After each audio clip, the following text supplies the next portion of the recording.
Hello, I'm Richard. Let me now talk about the meaning of life in terms of answering the three questions of life and living in a little more detail. The first one is, who am I? The second one is, what am I doing here? The third one is, where am I going? Who am I? Who am I is all about identity. The problem with identity is that you are first stuck with what is your identity from what you think. The issue is you are not what you think. You are who you are. And when you are who you are, it is about looking inside, going back deep into yourself, which requires you to go on an inner journey to connect. When you do that, you end up in different rooms in your house inside. You might discover that you've had a past life. You might discover that you have gifts, that you are a spiritual being, that you have a high purpose down here. So who am I depends on this journey you go on.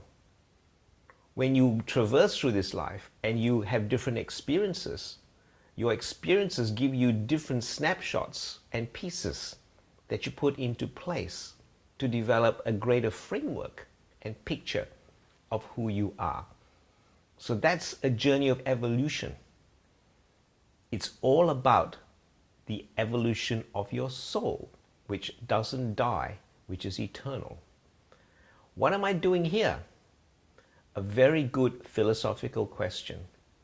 Are you here just to fulfill the current purpose that you have in your lifestyle around you? The position in your family, the position in your work, your job, or your business, your goals, dreams, and ambitions that you are aware of. Are you here to fulfill all those? Or is there something bigger than yourself?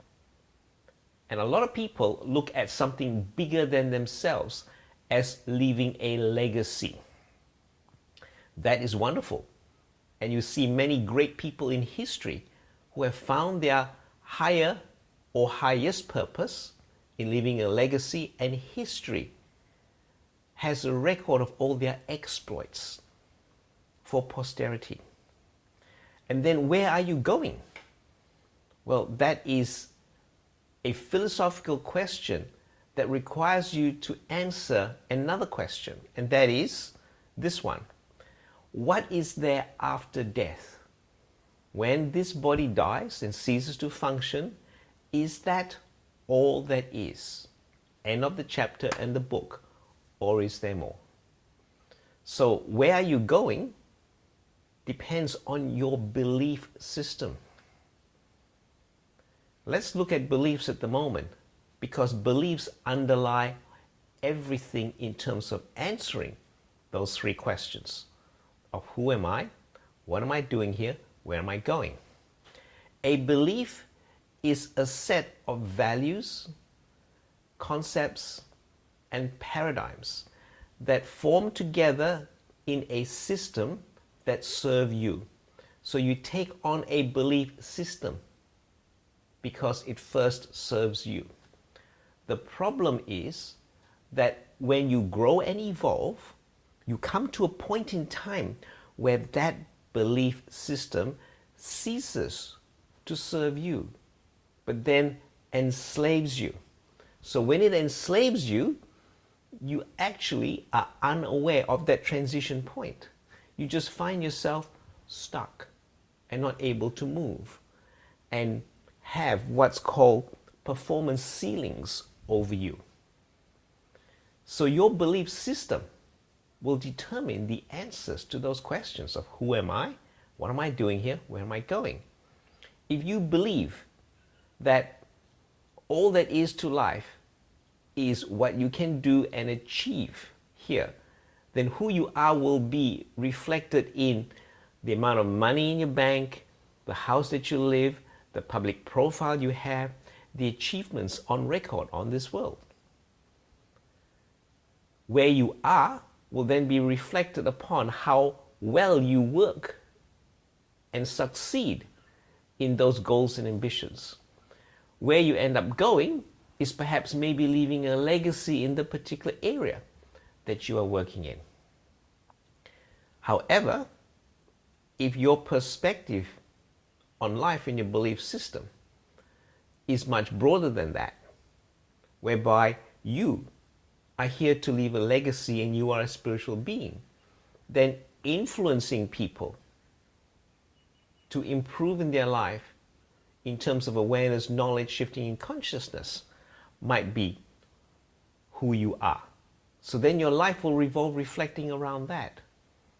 And then consequently, being stuck in one place or having your life revolving around living in a home, in a city, with the people around you, etc., will not then fulfill where you're going. You might then end up being a global citizen and traveler, spreading your message around the globe. And then where are you going? You are going to fulfill this part of your incarnation so that you can move on to the next one. So that's an example of perspectives. And the issue of perspectives and the answers to those questions of who am I, what am I doing here, where am I going, there is actually no right or wrong. At any point in time, you are doing what is appropriate for you at the time for your soul's evolution at your level of consciousness. The issue about right and wrong is when we get into what's called judgment of the mind.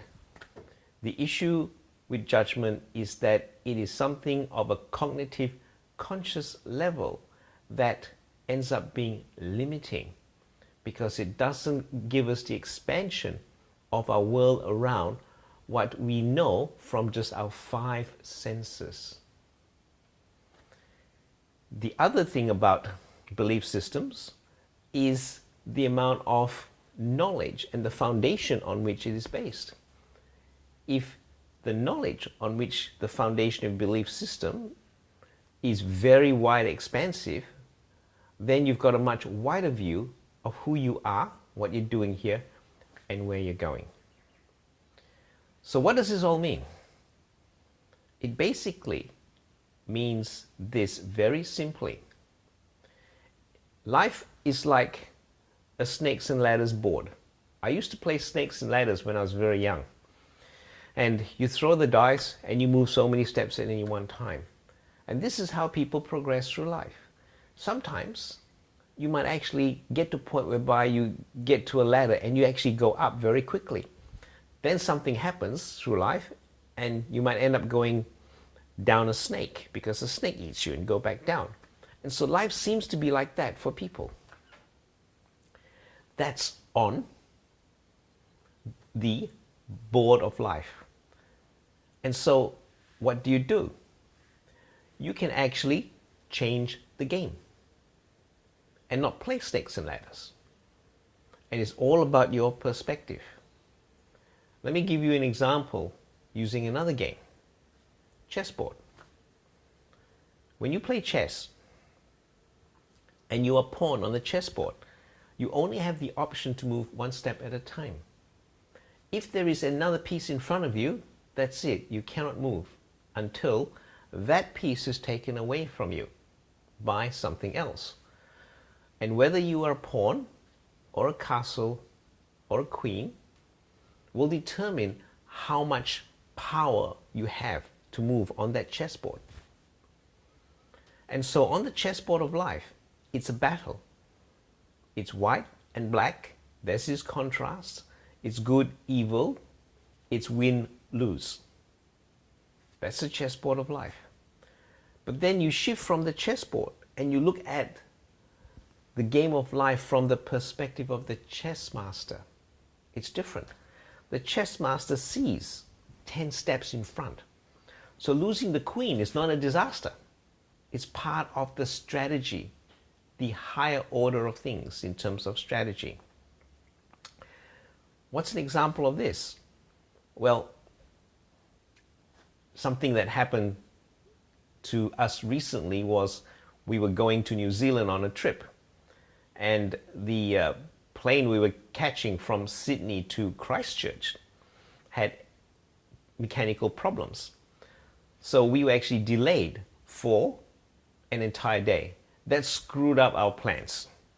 So we looked at that and went, one perspective we could take on that is that we can look at it and say, that screwed up our holiday. You know, we've stuffed up the tour that we planned. We put everything back a single day. That's looking at it from the chessboard of life. But from a higher perspective, it was as though the hand of God intervened in the situation to shift our plans to allow synchronicity of something bigger and better to happen for us, which we didn't know until further down the track, which was being able to meet up with a family at Castle Hill Rock and go and do some amazing work there, which we would not have been able to do if we weren't delayed that trip. So when you look at the game of life from the position of the chess master, things look different. So the negativity, the disaster, the failure at that point in time actually has a higher meaning and expression further down the track, which we do not see at the time.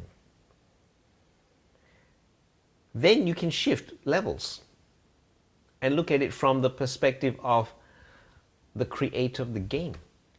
When you look at it from the creator of the game, it's only a game. And when it's only a game, then the meaning that we put on it that might be really high at the time, in the context of everything else, might pale into insignificance.